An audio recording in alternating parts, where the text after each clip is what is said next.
The Kurdish Peshmerga took control of Kirkuk after the Iraqi army fled an ISIL offensive in 2014.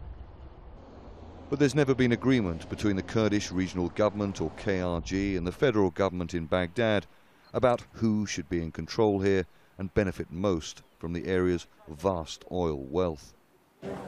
Kirkuk had an 80% turnout in the referendum on Kurdish secession. The day after the vote, the Iraqi parliament asked Prime Minister Haider al-Abadi to send troops into Kurdish-controlled, disputed areas like Kirkuk and take back control of the oil fields. The Kurdish governor of Kirkuk hopes al-Abadi doesn't heed to parliament's demand. Prime Minister Abadi has made it clear that force is not how he will approach this thing, and I agree with him, and we don't expect force to be used. But of course, there are people, maybe not under his control, who may try to do this. Parliament earlier this month voted to remove Mr. KARIM, and he has refused to go. And anything that comes against me for my patriotic position, it's an honor for me.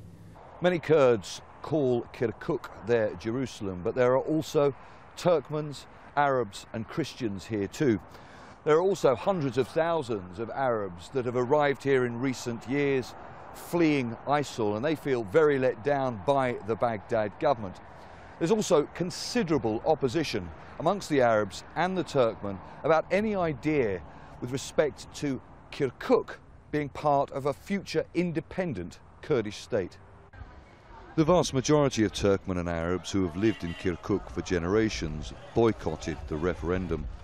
The disputed area and the borders of KRG is not clear, and especially Kirkuk will be a space of the struggle between Erbil and Baghdad, and maybe it be a war about Kirkuk.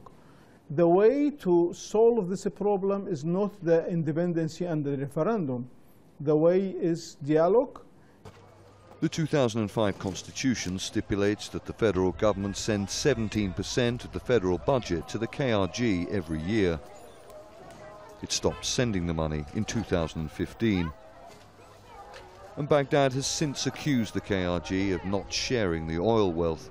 But any fighting here could jeopardize the battle against ISIL in Hawija, around 50 kilometers southwest of Kirkuk. Who controls Kirkuk was at the heart of the referendum on Kurdish independence.